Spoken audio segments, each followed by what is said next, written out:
ఎన్నిసార్లు వచ్చినా నేను ఇదే డ్రెస్లో ఉండడము, మీ సెల్ ఫోన్ కలరు నా షర్టు కలరు మ్యాచ్ అవ్వడం కాకతాళీయంగా జరిగిందేమో. కానీ ఈరోజు మీరు అనుకుంటున్న ప్రశ్న ఇదమిత్తంగా సమాధానం చెప్పాలి. ఒక మనిషి ఇంకొక మనిషిని కానీ, ఒక మనిషి ఇంకో శక్తిని కానీ తన కంట్రోల్లోకి తీసుకోవడం కుదురుతుందా? వశీకరణ అంటే తన వశంలోకి తెచ్చుకోవడం అనేది నిజంగా జరుగుతుందా అంటే ఫస్ట్ బేసిక్గా చూద్దాం. లైట్ అనే శక్తిని వీడు కొన్ని డివైజెస్లో తను స్విచ్ ఆన్ చేస్తే ఆన్ అయ్యేట్టు, స్విచ్ ఆఫ్ చేస్తే ఆఫ్ అయ్యేట్టు తన కంట్రోల్లో ఒక శక్తిని పెట్టుకున్నాడు, ఫిజిక్స్ కదా. సో ఫిజికల్ ఎనర్జీని తన కంట్రోల్లోకి తెచ్చుకోవడం వీడికి కుదురుతుంది. ఇంట్లో పెట్స్ని వాటిని పెంచుతూ ఉంటారు, మీరు గమనించి ఉంటారు. వాడికి ఒక విధమైన ట్రైనింగ్ ఇస్తారు. గుర్రాలు కానీ, కుక్కలు కానీ, పిల్లులు కానీ యజమాని చేసే ఒక సిగ్నల్కి అవి రిసీవ్ చేసుకొని వాటి పద్ధతిలో అవి రియాక్ట్ అవ్వడము, తోక ఊపడము, కాళ్ళు ముందుకు పెట్టడము, వంగడము, నిలబడము, పరిగెట్టడము చేస్తాయి కదా. అట్లే గుర్రాల్ని కానీ ఎద్దుల్ని కానీ బండికి పూంచి తాడు నటు ఇటు మారుస్తూ వాటిని కంట్రోల్లోకి పెట్టుకుంటాడు కదా. ఇది కూడా ఒక విధమైన వశీకరణే అనేది ఒప్పుకుంటే, నేను కానీ నాకన్నా తక్కువ ఇంటెలిజెన్స్ ఉన్న ఒక మనిషిని కానీ, నాకన్నా మేధావి అయిన మనిషిని కానీ నా కంట్రోల్లోకి తెచ్చుకోవడం సాధ్యమా? కొందరు ఈ ప్రశ్న వింటూనే నేను ఇది ప్రయోగించి ఆ అమ్మాయిని నేను వశపరచుకోగలిగితే అని ఆలోచించే వాళ్ళు కూడా ఉన్నారు. ఏ పని చేయాలంటే ఆ డివైస్ని ఉపయోగించాలి, ఆ తంత్రాన్ని ఉపయోగించాలి, దట్ ఈస్ టెక్నాలజీ. ఆ మంత్రాన్ని, ఆ పద్ధతుల్ని ఉపయోగించాలి, that is the process and the energy inducer. స్వార్థంతో చేసే వాటన్నిటికీ కూడా మన సంప్రదాయాల్లో కొన్ని మంత్రాలు ఉంటాయి. వాటిని క్షుద్ర మంత్రాలు అంటారు. అంటే నీచమైన, చాలా తక్కువ దశలో ఉన్న మంత్రాలు అంటాము. ఇవి సాధన చేయవచ్చు. సాధన అంటే ఏమిటి అంటే వాళ్ళు చెప్పిన కండిషన్స్లో చెరువులో నిలబడి కానీ, శ్మశానంలో కూర్చొని కానీ, లేదు ఇంకేదో ఎండలో నిలబడి కానీ, నిప్పుల చుట్టూ నిలబడి కానీ, వాటిని ఇన్ని అని సంఖ్య ఉంటుంది. ఆ సంఖ్య జపం చేస్తే ఆ మంత్రశక్తి నీకు వశమవుతుంది. అది నువ్వు చెప్పిన చిన్న చిన్న పనులు చేయగలుగుతుంది. నువ్వు చిన్న చిన్న పనులు ఎప్పుడైతే చేస్తుందో అది వేరే వాళ్ళ మైండ్లోకి వెళ్ళి వాళ్ళని ఇన్ఫ్లుయెన్స్ చేసి వాళ్ళని నీ కంట్రోల్లోకి తెచ్చేట్టు కూడా చేస్తాయి. ఇది కూడా పాసిబుల్. కానీ దీనిలో మనం గమనించవలసింది ఒకటి ఉంది. సింపుల్ ప్రాసెస్తో ఒక మనిషిని వశంలోకి తెచ్చుకోవచ్చు. కానీ అది వీడు భరించేది వీడి ప్రాణశక్తితోనే. ఆ మనిషి ప్రాణం వీడిలోకి రాదు. ఆ మనిషి రియాక్షన్స్ మాత్రమే వీడి కంట్రోల్లోకి వస్తాయి. ఆ రియాక్షన్స్తో వీడి ప్రాణశక్తితో ఇంకో ప్రాణశక్తిని ఇన్ఫ్లుయెన్స్ చేసినంత సేపు వీడిలో ఉన్న ఎనర్జీ తగ్గిపోతూ ఉంటుంది. దానివల్ల వీడికి ప్రాణశక్తి డిస్టర్బ్ అయ్యి పెద్ద పెద్ద రోగాలు కూడా రావడం, లేకుంటే సడన్ గా వాడు కింద విరుచుకుపడిపోవడం, ఇటువంటివి కూడా జరిగే ఛాన్సెస్ ఉన్నాయి, depending on the control that he wants to exercise on another living entity. కుక్కలు ఇవి అయితే చాలా చిన్న ఎంటిటీస్ కాబట్టి వీడి కంట్రోల్లోకి వచ్చిన వీడి ప్రాణశక్తితో వాటి ప్రాణశక్తి ఆడుకుంటుంది కాబట్టి వీడు కంట్రోల్లోకి వాడు తెచ్చుకుంటాడు.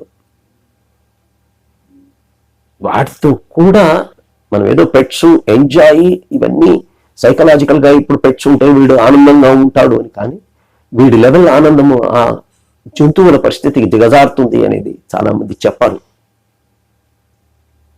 అదే నిజమైనప్పుడు ఒక మనిషిని, ఒక అమ్మాయిని కానీ, మన బాస్ని కానీ ఆఫీసులో వాళ్ళని వశీకరణ చేసుకుంటే ఏమవుతుంది అంటే ఆ ఇండిపెండెంట్ థాట్ని మనము మన మనోశక్తితో, మంత్రశక్తితో దాన్ని ఆపి మన ప్రాణశక్తిని ఇక్కడ ఖర్చు పెట్టి వాటిని కంట్రోల్ చేస్తాం. ధైర్యం ఉంటే మీరందరూ చేయవచ్చు.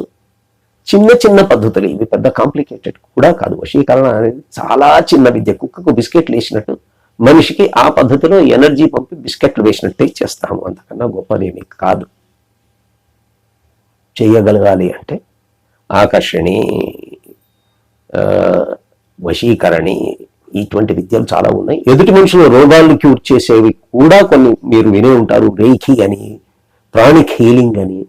ఇవన్నీ ఇలా వీడి ప్రాణశక్తితో ఎదుటి మనిషి ప్రాణాన్ని కంట్రోల్లోకి తెచ్చుకొని వాటిని సరిచేయడము, ఇవన్నీ కూడా ఉన్నాయి. నిస్వార్థ సేవగా చేసినప్పుడు ఇది పాజిటివ్ వాల్యూని యాడ్ చేసినా దానికి సంబంధించిన స్ట్రెయిన్, వీడు కడుక్కోవడాలు, స్నానాలు చేయడాలు జరగాలి.